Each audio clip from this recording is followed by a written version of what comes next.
Morning all. Bonnet Elizabethans were playing Wanstead away in the North Circular League last night. We had a very dramatic game, which I'll show you, and there's a lot of missed opportunities. I don't want to spoil the result, so let's go through it. I was black against Leonard Marden, who has crushed me in the past, but I've also beaten him in the past. I remember one game in the King's Engine once, and he played like he spent about 10 minutes, and he absolutely massacred me. It was like formatting. And then I had another King's Engine, which, okay, although I won, I thought it was a little bit shaky still, so I wasn't that keen to try against d4 to play the King's Engine defence against him. I think I'd overdone it actually yesterday with too much 5-minute chess, by the way, as well, and having to travel to get there at night. I wasn't that keen, although it was sort of fun to discuss chess with fellow clubmate on the way. It wasn't as bad as I thought getting there, and but I just felt there was a little bit of a hassle factor, which is on the away matches I feel more comfortable in the home matches at the moment. But anyway, so I played a deviation from the King's Engine defence, and I thought, what could I use? And I thought, hang on, the Albin Counter Gambit, I'll give that a shot.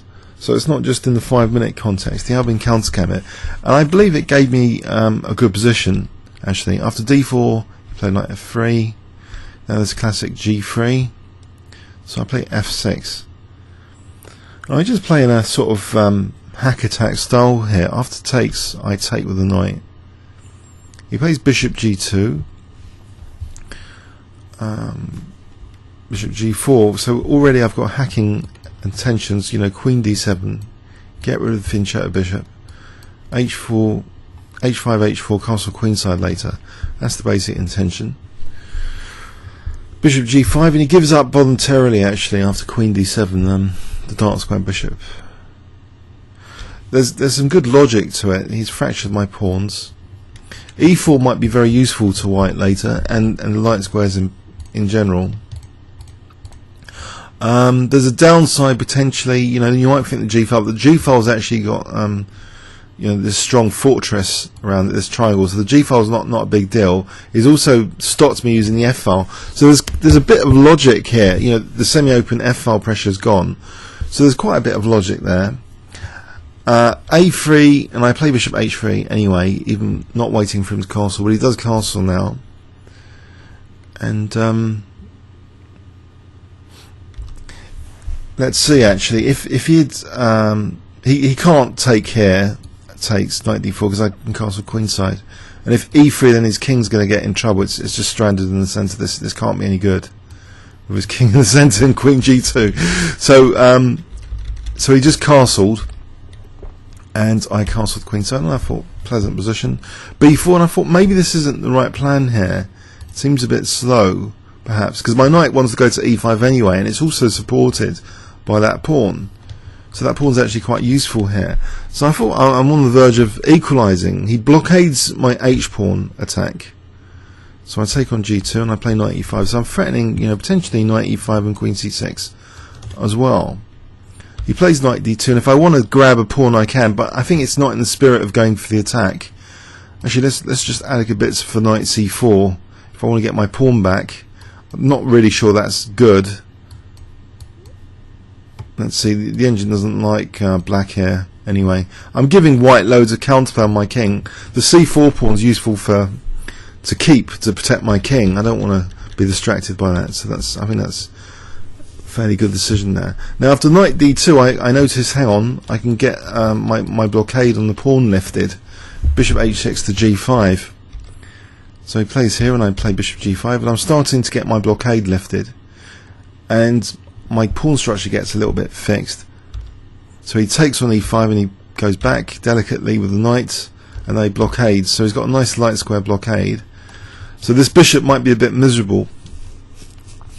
It was given some squares later, funny enough, because the bishop actually shows quite good versatility later on the dark squares. As soon as white moves these pawns, the bishop can come like this, as we're going to see soon, to b4 potentially, and that was really cool. So there's some really cool aspects of this game. After h4, yeah, I just thought he might be in trouble here. But then the more I looked at it, actually, the more I was less convinced because of this kind of blockade. And also, furthermore, if his queen can use f3 or e4, I didn't at this time see, you know, how I'd stop this kind of dangerous combination of a light square blockade and the use of the diagonal and just getting the pawn to a6. So he could be undermining a whole chain of light squares here leading to my king. So potentially this is quite unpleasant. I thought, I've got to do something. What do I do concretely? And I came up with an idea of, firstly, when I played this, I thought, hang on, I've got to try and stop him using e4. So rook g4 with the idea of e4. So knight d2, and then I wasn't that convinced by rook g4 because I think, you know, he'd just kick it maybe with h3 if I played rook g4 here. So I came up with another idea. But let's just check rook g4. What, rook g4, is that giving us any good, or is it just h3? Really, h3 is liked by an engine actually, so I was quite correct there. Okay, it's because g4, and you see white setting up a light square blockade. That's the point, and sealing up. You know, the open lines of attack are going here quite rapidly, and you can imagine even f3 and knight e4, and the knight will be good for like knight c5. You can imagine that sort of thing happening. So I've got to be careful I don't close all my lines of attack. So rook h6 has the idea that potentially I'm trebling, and it would answer knight e4 if I could play queen h7. I'd be hitting h2, threatening hg. So this trebling is a possibility, a serious possibility in some variations now. b5, and I double, and you can see already that knight e4, maybe, you know, queen h7. So I'm on, if I took first, and then queen h7 is dangerous. So if he played knight e4 here, I think this might be very dangerous. Let's just check. Takes. Oh, I thought queen h7, but apparently here just knight takes f6. That actually hits the queen. So that would be a major tactical blunder by me, because yeah, it's just winning outright for him. Knight takes f6, so that doesn't actually work. Okay, important technical point. So a4. You might think, well, a4 is all good, but actually, you know, the dark squares are a bit weakened, and that could be useful, this maneuver. So bishop e7. Bishop was going to e7 anyway, in advance of knight e4, not to be chased there. a5, so he's getting on with this plan, but now bishop b4. And, you know, it throws a spanner in the works, bishop b4, because, you know, a6, you know, maybe bishop takes d2, and if ab, you know, king b8, and then he might be in serious trouble if his queen's on a dark square.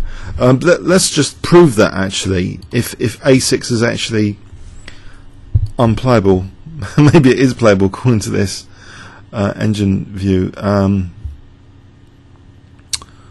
Bishop takes d2.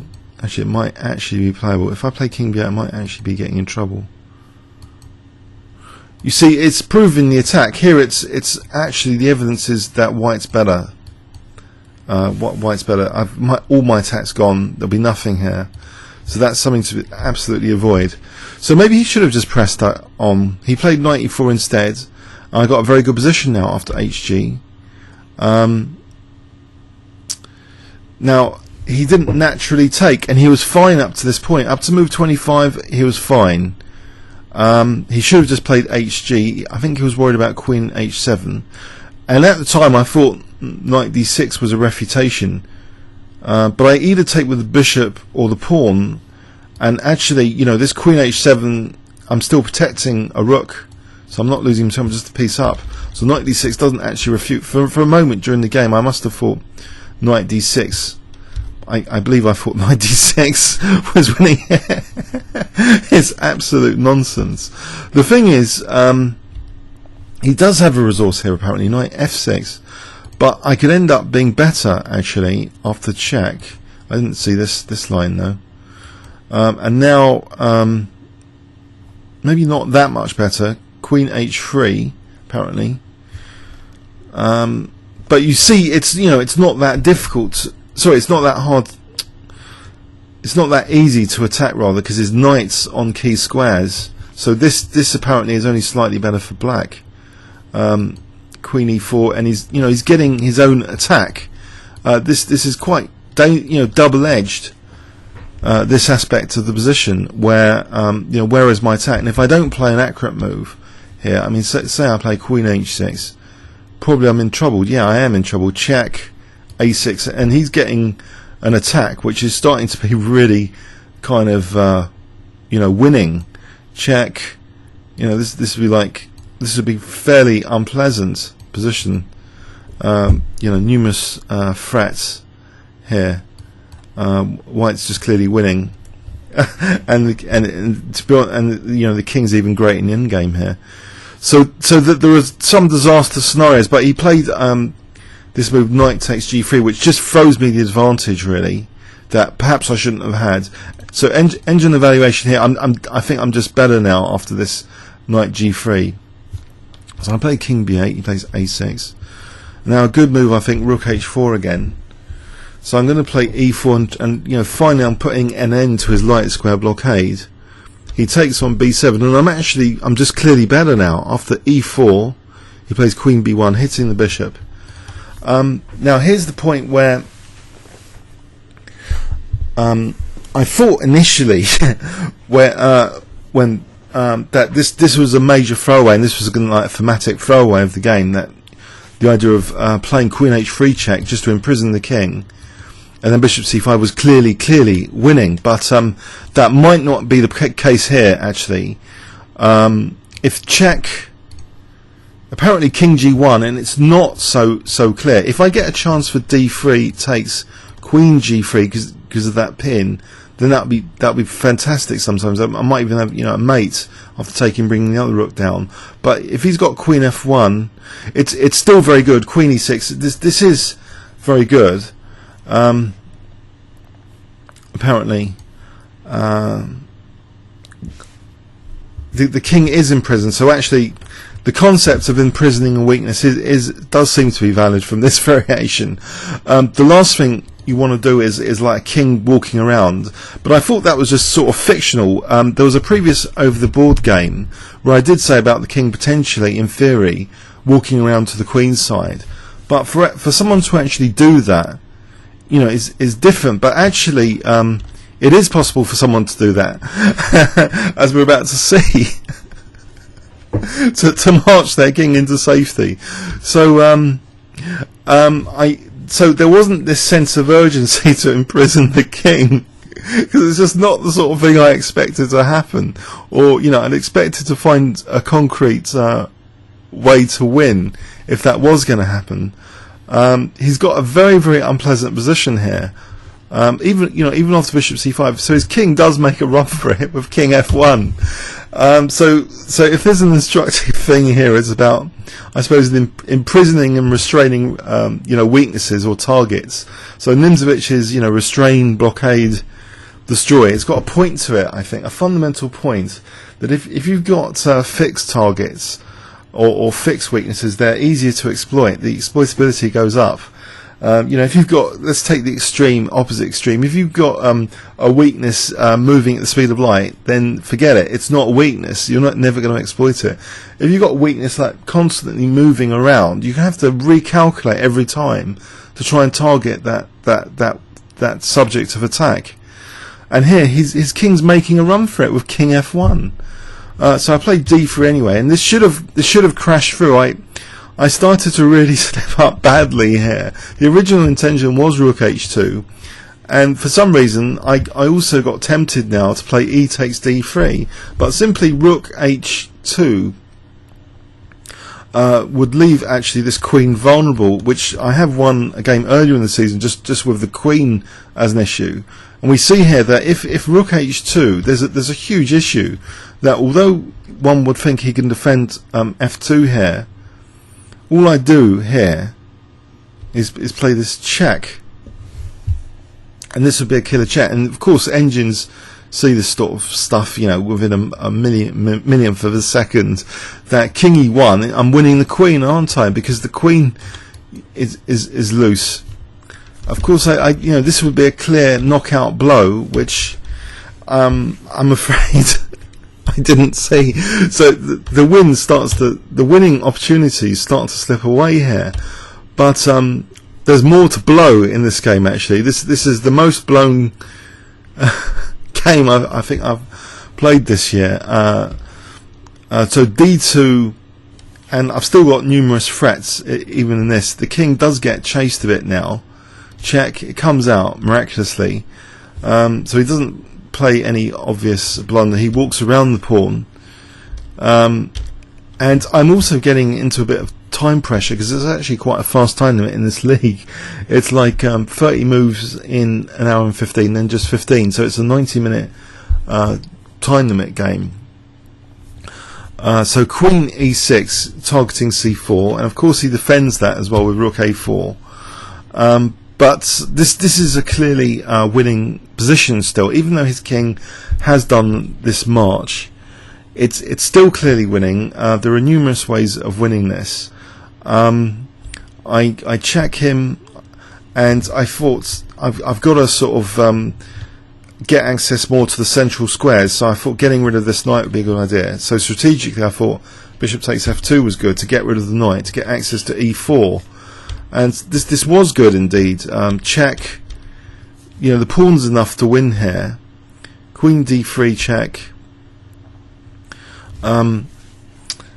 But you know, Rook h2, so his queen's tied down because of, you know, d1 check, and I just thought it was all over. But he pulls out this thing out of the bag when I'm very short of time, actually. So down to the last few minutes, and he's also very short of time, and he plays b6. And you know, initially after the game, someone was saying, you know, AB was clearly the best response. I played C takes B, but actually C takes B is even better technically than A takes B, believe it or not, in this position. If I just confirm that again with engine analysis here, which way to take this pawn. So if I blunder horribly with queen takes f1, he plays no, even that is a very strong move. In fact, queen takes f1 is winning here. Or C takes B. In fact, a lot of things are probably winning. How many ways are there to win this position? A takes B is winning. It's by margins. We're talking plus 15 for both CB and Queen takes F1. I know this is an embarrassing game. So I played C takes B anyway, so that's technically winning anyway. So there's a threat of Queen takes F1. But and now he moves the rook away, of course, to F7. So I haven't got Queen takes F1, but it's still a winning position here. There are numerous winning ideas. The real problem is I'm very, very short of time, and it's not like a blitz game because the whole match depends on, you know, if I lose this game, we're going to lose the match. It's a 6-board match, and we're already like. Unfortunately, we had a default 1 board, and we had Mike Jones, who was completely, you know, he's a bit over, out of his league in this first division team, on this occasion. So we were down 2 from the start of this match, and there's a greater weight of responsibility, and it's the time of having like a minute or 2 left. It's not like you know, a bullet game online. This weight of responsibility and all the investment you've made, you know, into the game. I know it's only a 90-minute game. It wasn't such a big investment, but that weight of investment adds a lot of more seriousness to, you know. You start thinking not just about the analysis of the position, but the consequences. You know, oh, we're going to lose the match. And also, you know, maybe sleepless nights if from the position I had, and I play a move which isn't, you know, that hot here. I mean, this is true. This Rook H1 is probably winning, but the thing is, he's introduced a scare factor here to do with resources, you know, like this. Potentially there's a scare factor going on here, but technically, apparently, you know, rook h1, you know, there's no time for him to do anything after rook h1. I'm just winning material after rook h1, because the queen's blockade of the pawn is lifted. There's no if rook takes a7. Okay, what would be a disaster would be takes, because then there'll be a mate in 2. I'll be mated. That would be a total disaster, leading to many sleepless nights. So, you know, but here, you know, taking here, I mean, there's a mate in 1, so that would be kind of scary. So that was the sort of stuff I was a bit worried about, I think. So that's why I wanted to leave the rook to tie down the queen, you know, for d1 check. I was a bit wary about such possibilities. But rook h1 apparently, you know, is winning anyway, because here, check. Okay, the king goes here, right? That's where queen a4 is still possible. Okay, check. Knocking out c4, that would be key here, actually. Simple as that. And now it's safe, because the queen can't go to a1 or a4, so it's safe to take the rook here. In this position. That's the end of things, or is it? Queen takes, check. Now there's a nasty threat here of rook a8 check. No, not rook a8. Pardon me, b8 check, and queen b7. So say I did queen innocently. Actually, this shows that there's some dangerous check, and this would be the sort of thing leading to sleepless nights, basically. This is winning for white, of course. If I get mated like this, that would be embarrassing. So it's not so easy when you're faced with an attack like this, when you've only got 2 minutes. So this already makes me feel better. That rook h1 might be technically brilliant, but what I played was a sort of chicken human move, just to make sure that that there wasn't going to be a big problem, you know, with the queen moving out. But he plays rook takes a7 anyway, and I'm just concerned here. But now here is the problem like win, which I was down to like less than a minute, and I didn't see it. You know, that check, this idea of getting I played this and offer the draw, which was accepted. But this is actually a winning position. Now here is the problem like win, which I mentioned, that if check, there's a method to the madness here of the checks. Check, the queen here is not king c2. Let's keep the idea of queen a4 alive. Now if king b1, you might think, well, you can stop queen a4 because you can play this, but then there's rook a8 mate, so that would be totally embarrassing. And that's why, you know, some people were saying, you know, CB was a mistake. You know, I've unleashed this rook to protect the pawn, but this is fine if in this position I don't play rook e1. If I play king takes here, then queen a4, the sting's been taken out because there's queen a5. Now I don't think there's anything too unpleasant here. This discovered check here from the rook it's all over now, finally. End of game. But no, I didn't, you know, find these checks for the queen a5 defense, because there's an emotional factor that you've been attacking all game, and all of a sudden you're under attack, and the timing of this uncorking of b6 was really good. You know, yeah, so that was a very, very dramatic game, but we drew the match. At least we didn't like lose the match, considering, you know, we sort of gifted in effect 2 points out of a 6-ball match, because Mike was outgraded quite a lot. So to draw the match was a good result. But yeah, I mean, there's a lot of psychology and time pressure in chess, in over the board chess. and there's a lot of weight of investment that's sort of haunting. It makes decisions a lot more difficult because you're not just thinking sometimes about the analysis, but also the consequences, for the team or whatever. So it's a more difficult game. It's more fun in many ways, more serious in many ways, and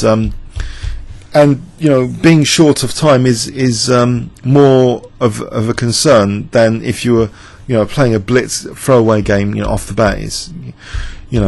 But it's difficult to find those resources, those exact resources sometimes when you're short of time anyway, to have to play that accurately.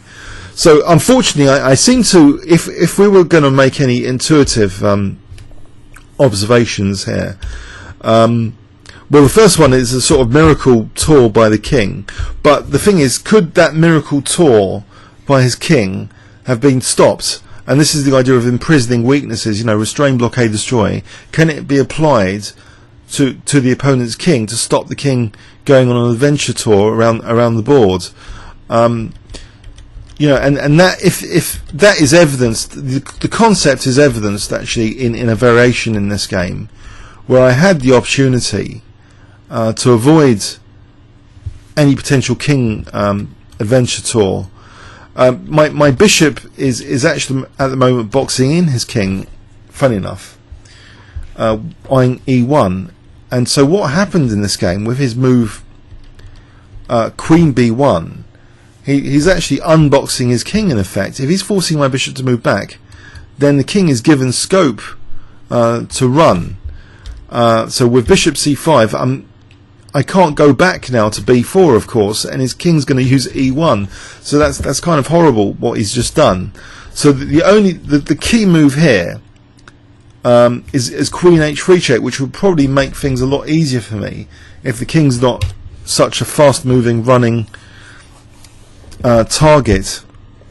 And now play bishop c5 to force queen f1, and now go back to e6. And of course this is all easy if you've got an engine by your side telling you the exact moves. And I don't know, but it looks fairly unpleasant for white. But how would white actually be finished off here? Okay, you can say these pieces are all boxed in, and d3 looks tempting, but let's give d3 a shot to open up the bishop. Is d3 actually that clear? Well, it's his move anyway, so let's give white a move h3. Well, let's just give d3 a shot. See, apparently queen c4. I mean, this wasn't on my mind to win c4. It was to get to his king. Now if I, let's see, queen d1, if I take here as there's some disaster, he's almost equalising here with queen g4. And the last thing I want is this kind of counter attack. So that would be kind of discouraging, this continuation. So even this, it's difficult actually to say that there's a principle of boxing in the king when I can't actually prove it here with queen h3 check that easily. If I can't prove it that easily, that queen h3 is boxing in the king. But bishop c5, I did have the intention of simply d3, then check, then queen g3, and I thought it was going to be all over. I thought he'd miss this idea that the f pawn would be pinned. But this is where the king made a run for it, so king f1. So he makes a run for it. I played d3, and now there's the idea that I can force him to defend f2 to make his queen vulnerable. So this would be a forcing, winning continuation. So I think this is the biggest blunder then of the game, not to find the put away goal shot here, which is basically just rook takes h2. Just some basic calculations needed here. So the work's been done in the game. Rook h2 will just be absolutely devastating. Just on f2. So with this idea of check and then rook h1 winning the queen. If king e2, then rook takes f2 is like very unpleasant. I could take the knight after or even worse probably. So and if king e1, so then there's this idea that rook h1. So that's it's engine material. Engines just see this instantly, but no, I didn't see that, and I was looking at either ed or queen h3, and I chose or rook h2. It's just too much to consider, too many tempting alternatives, and my time was draining looking at them. So e takes d3, so he now defends f2, rendering rook h2. That's a distant memory now, rook h2. Probably, because the last thing I want here, by the way, is a blockade on d2. So if I do take on h2 here, is that any good now? Probably still. Actually, it's still very good. It's still crushing. Yeah, check. Check. Yeah, but apparently, yeah. I just, the game was a fluff up, really. So apparently this one is good for winning the queen now. The queen's a vulnerability in these variations, basically. So the game was well and truly fluffed up, actually. So in the game, d2 was played, and I thought this was winning as well. And technically it was winning even in the final position, but it's just getting short of time. And this uncorking of b6 at the right time in my time pressure. So fine, c takes. And he's going to land his last tactical punch now after rook e2. Rook takes a7. So even this position is still winning for me if I can figure out how to defend against this queen a4 idea. But there are other numerous threats now introduced which are kind of embarrassing if I did fall into them. So after the fluffing up, maybe a draw was a fair result. I hope you enjoyed it. I hope there's something you get from it. It was a fun game anyway. Comments or questions on YouTube. Thanks very much.